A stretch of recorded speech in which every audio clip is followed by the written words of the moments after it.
affects property values.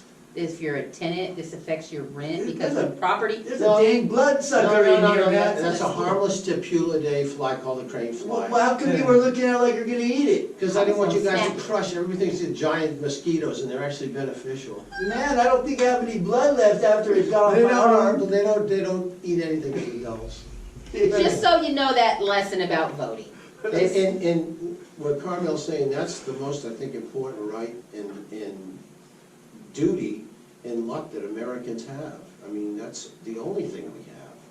Not revolution. We didn't come here to get on you, but we hope we can inspire you to register to vote, because we seriously, we need, and if And you then can- tell others, Yeah, tell especially your your friends. age. Friends. We need 26-year-olds. and then we're gonna run you for office. Yeah, that's how it starts here, man. All right, so tell us a little bit about your music. Like, what do you like to talk about, man? What do you I love what's your music singing about? and I love rapping. I talk a lot about times, just having good times, either skateboarding or being with a good friend, a good lady friend. Just a lot of nice words, like kids could feel. Like bumping and The grinding with the laughter lady music. friend, or like making love? Oh my I God. have one song, it has sweet words. It's not the most seductive, but it does have some, you know, some like Michael Jackson feels, you know, a little bit. So besides that, I have a lot of like hip hop, a lot of like excitement music you could like play basketball, do all sports, you know, something you could go running to. A lot of dancing music. A lot of music that would be like in the clubs or in the bars. How many albums do you have? I have two. I have one that's just me and another one I did with friends. So if they wanted to look up your work right now, shoot it out. I have Brian Rodello, BryanRodello on YouTube and on SoundCloud. Okay, right on. And Also on Instagram at Brian Rodello the same. You can see me on Instagram. so how would you enter skateboarding into your raps? What I enjoyed that I'd done one music video that's just full skateboarding. Okay. And it's really cool because when you do a skateboarding film, a short movie, you would put a song. So I'm doing my own music to the my tricks. And I also got one that's full snowboarding. So it's pretty cool to have a lot of action and then to have a lot of nice music. I enjoy So you're a doing, skateboarder? Yeah, skateboarder. I snowboard. Cool. Do you know Jason Lola from Wax Skateboards? I haven't met him. I have to introduce you guys. And Tracy Lee Nelson is a famous skateboarder too. Yes, he is, and he has his skateboard in the Smithsonian at the Really? Native Art. Yeah. Oh, that's nice. Oh. Yeah, pretty cool stuff. I have to really introduce you to Jason. His whole ultimate goal is to get kids to be making their own skateboards with their own art on there, right? So you get like base piece of art that you can use. Nice. You can also see my paintings. I do a lot of canvas paintings on my Instagram. Something I do after work, after I'm done cutting hair, have a long day of cutting hair, I can go and hang out and chill out in the afternoon. Okay, well tell us, how'd you meet the fresh millionaire barber over there? He's grubbing down on some pizza right now. I met him when I was 19 through a friend, and that's when I started cutting hair with him, working for him when I was 19. And once I got my barber license, I finished my school, and I've been with him now. So he's helped me out a lot. He like taught me a lot before I went to school. That's interesting to me. Like, so how do you go about getting your barber's license? How does that work? What do you have to do for that? You just gotta do your hours at your school and take one state test, and you gotta just do good and pass at least a C, and that's then you're ready to be in the field.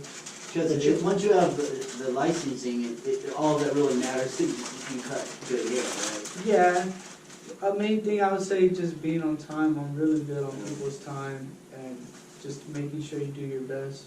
And you're real lucky. I'd be fired. You had a good mentor, that fresh barber that got you going. And that's so important. He taught me a lot, and I really enjoy my job, enjoy the business.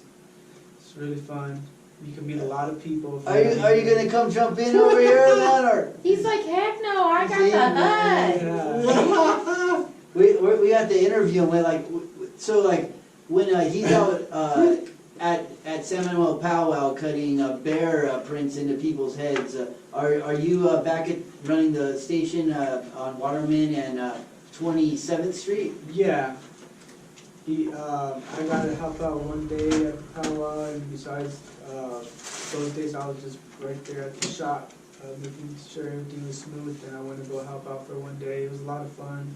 So if you drive down Waterman and you know where like Baker's or the Mount View Cemetery is right there, just keep going down Waterman, and before you get the freeway off ramp, there's a street called the 27th right there, and there's like this little spot where they have a florist. What's the name of the florist there?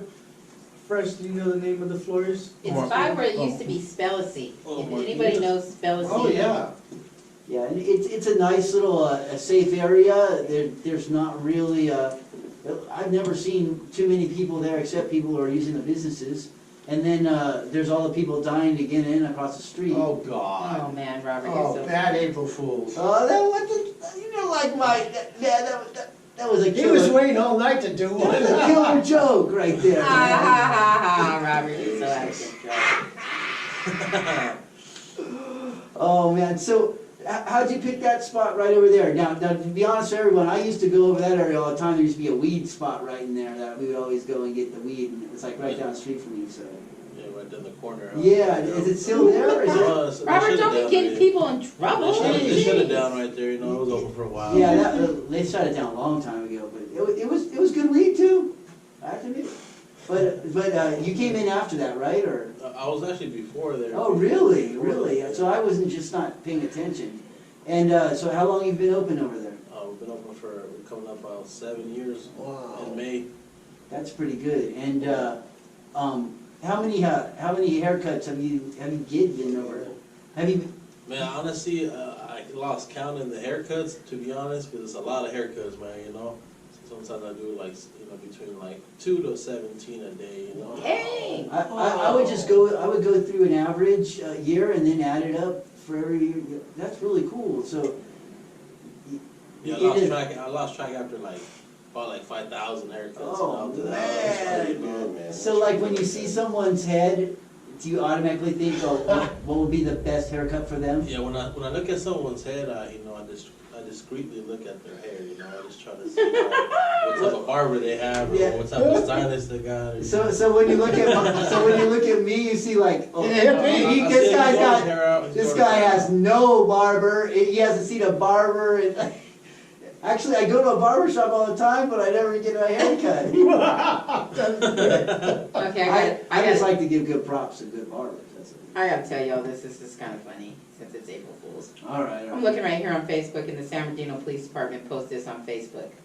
Got a warrant? Want a clean start? Come to the police station April 1st, and we'll make it all go away. What? What? Wait a minute. Are they like setting you up? Yeah, it was April Fool's. Oh, okay. That's like the Florida police or whatever telling tweakers to come in. I know. Yeah. Busted. Hey, busted. He won't tell you if it's good or not. Oh, my word.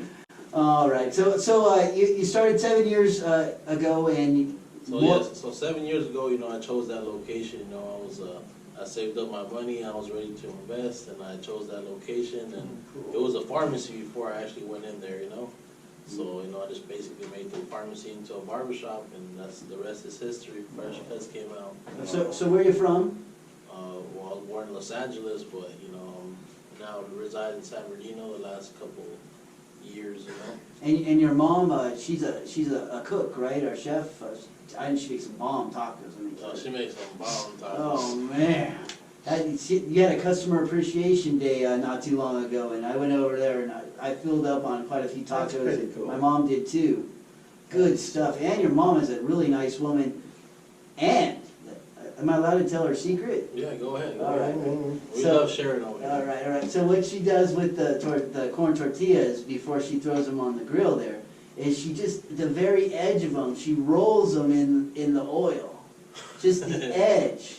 and then throws them on there. Then it makes all the edges nice and crispy with a soft center. Oh, I was like, that's ingenious! That is great. But if you've never seen someone do that, you just would just throw them on there and heat them up, right? So I learned something new. Yeah, no, Wow. man, the tacos are so delicious. The other day I went to go try someone else's taco, like the street tacos, you know, in San Bernardino. You know, I would pull over and I got the tacos. Well, let me tell you, the meat was the most disgusting meat I ever ate. So how do you do Roadkill. barber and taco? Is it hard because the hair might get in it, or? Oh, jeez. Oh man, no, with that they were just using, you know, like low quality meat. You know? No, I was just thinking, like, how do you mix it too? Because your mom's such a great cook. Like, get your hair cut, then leave with some tacos. Yeah. Yeah, so she just gives out the tacos when they're done with their haircut. Just give them all the tacos and. Or order beforehand, go home with dinner. Cause serious, like, those were some good. And the meat was excellent. I remember there was chicken too, so I had a fun time. And last time I went there for Christmas, I got some Fresh Millionaire Barber shaving lotion. So please tell us about your side items you got over there. Oh man, we got some, you know, we got a selection of men's grooming, we got aftershaves, we got beard oils, you know, we got the fresh gel, you know, depending on the type of hair that you have, we got different products for you. You know, we also have a shave oil, and that's about it for now, you know. And pretty soon, I'm maybe you can get some CBD. It's federally legal now, so it might not be that difficult for you to just put CBD right into your stuff over there. We're gonna make it officially legal. Yeah. Then they'll just sit in their chair and they won't wanna leave. CBD ain't too bad, but maybe if you put some THC in there, it'll be a real Oh. Don't haircut. eat any of those Heidi cookies. You won't be able to move. Yeah, those Heidi cookies put me to sleep the other day. I was like, oh man, they were strong. Oh. Great. Word on the street is they're delicious. Heidi's one of our guests, and much appreciated her cookies. Yes. All right, so now you also, you don't just wait for all the customers to come to you, do you? No, you gotta go out there and just market yourself and advertise. You gotta market yourself and then you gotta advertise, you know, you gotta go find the people that are looking for you, and then that's how you get them as your customers. And what's your specialty market? Is millionaires, right? Millionaires is definitely the goal, you know, not just because of the money that's involved, but more like the connections that you're connected with in your network. So let me ask you, if from a regular average person to a millionaire, what's the difference in price for a haircut? The difference would be like, you know, I would say the average about $100.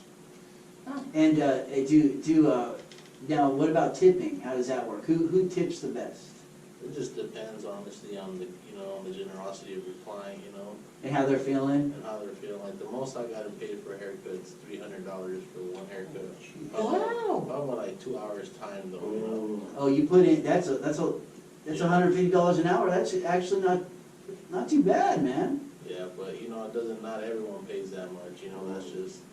But you know, the possibility. lower standards, you know. So do you have a set price, or is it just you figure it out when you get there by the job, or is it how much time it takes you, or how does that work out? It just depends, like honestly, like a house call, it starts at $60, you know. And then depending upon, you know, the miles, definitely the miles that you put into it. What I do is I just put it on Uber, how much it'll cost me to get from Uber there and back, and then I add a price on top of that. And that's how I figure out my price. Okay, that's fair.